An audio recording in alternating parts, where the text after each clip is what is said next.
The following is a special presentation by Allie-RX. It's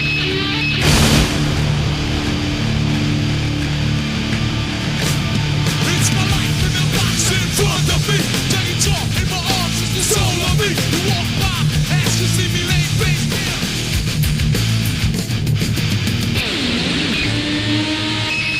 Your head by the thorn in your eye.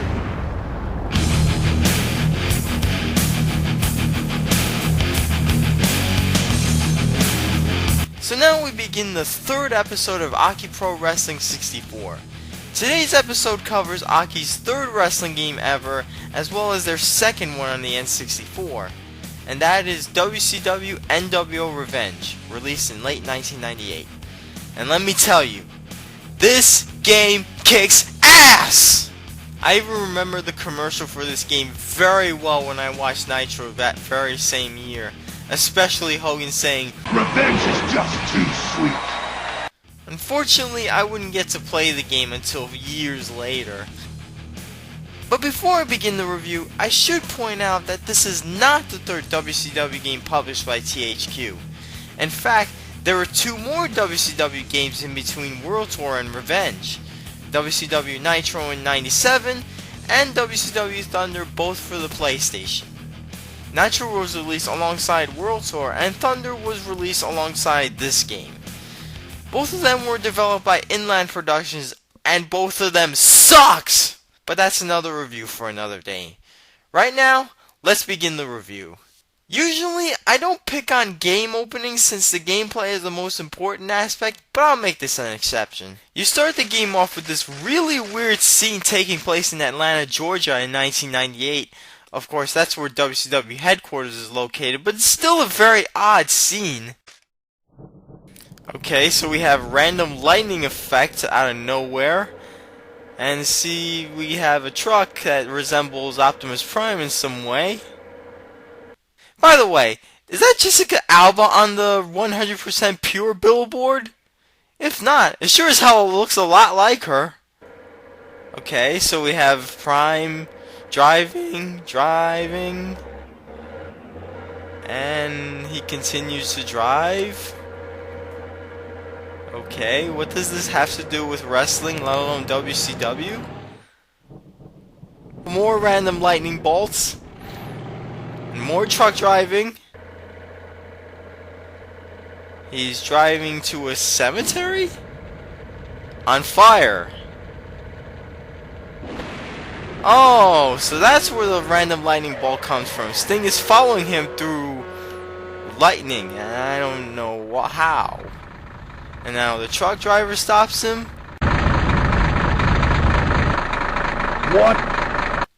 That's the exact same question I asked when I saw the intro. And you know what's the icing on the cake? The truck driver is nowhere in the game at all. But despite the very beginning, WCW Nwo Revenge had an awesome intro. Sure, it's long as hell, but it's so enjoyable, you won't even care about the length.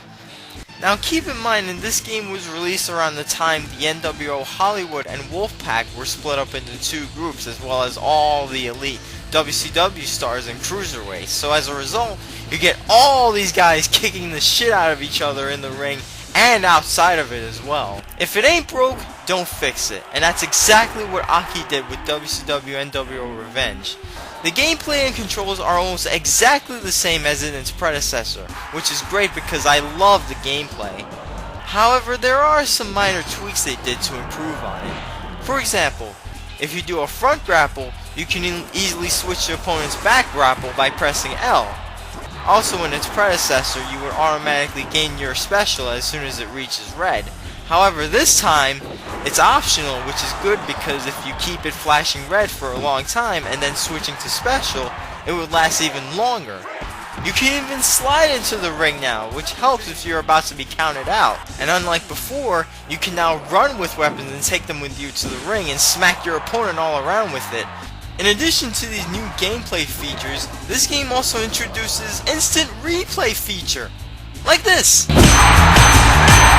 But gameplay and controls aren't the only step up from the previous game.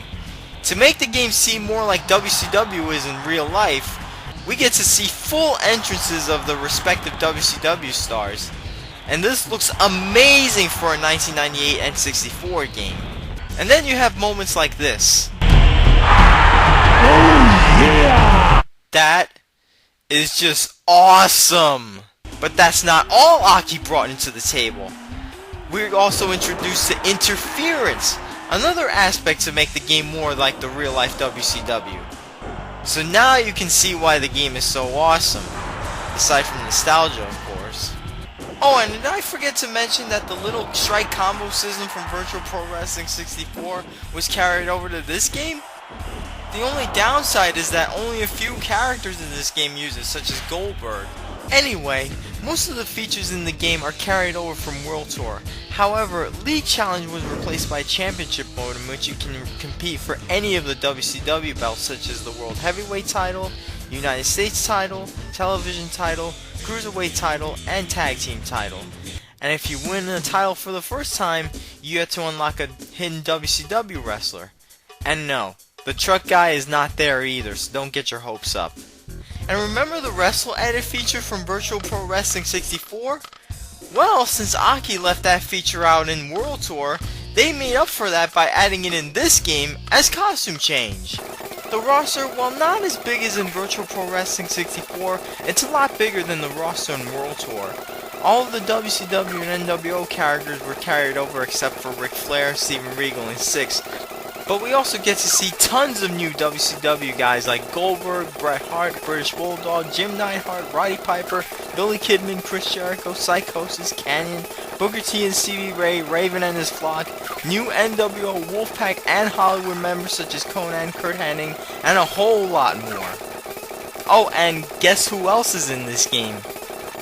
That's right, EWF and DAW, aka Dead or Alive, are back. Only with even stupider names than the ones in World Tour like Dr. Frank, Executioner, Shogun, and Aki-Man and THQ-Man. Really? Really?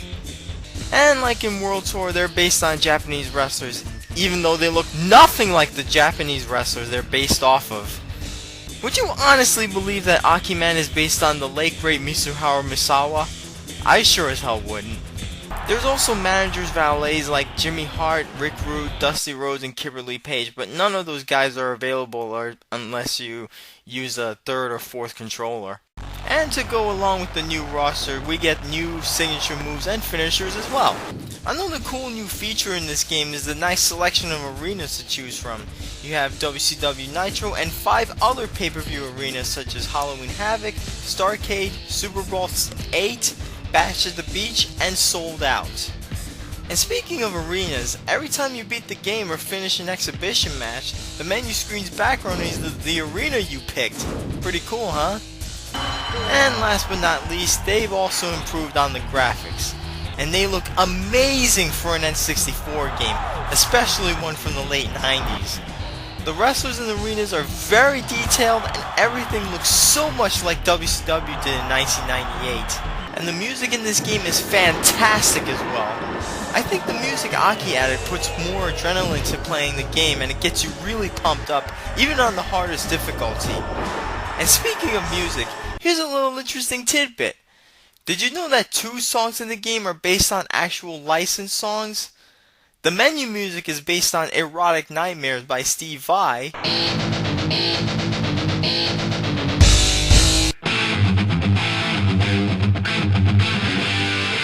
And the option music is based on Jamie's Crying by Van Halen.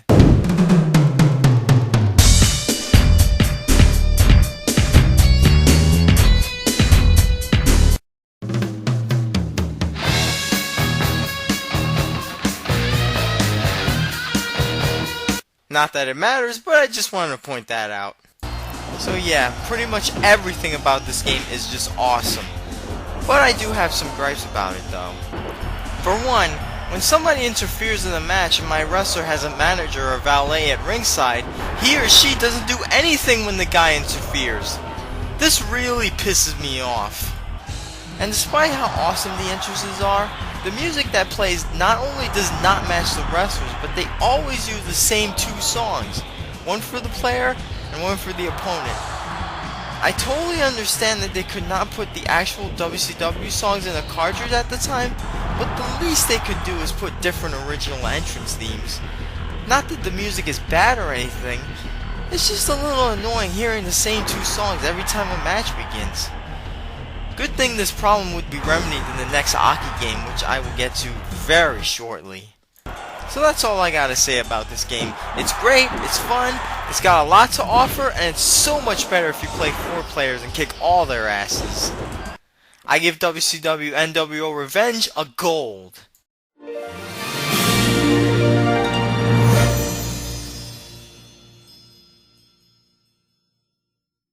And so, this would be the final WCW game by AKI Corporation. This would also be the last WCW game published by THQ. What came after that were just 2 rushed out ports of Nitro originally on the PlayStation.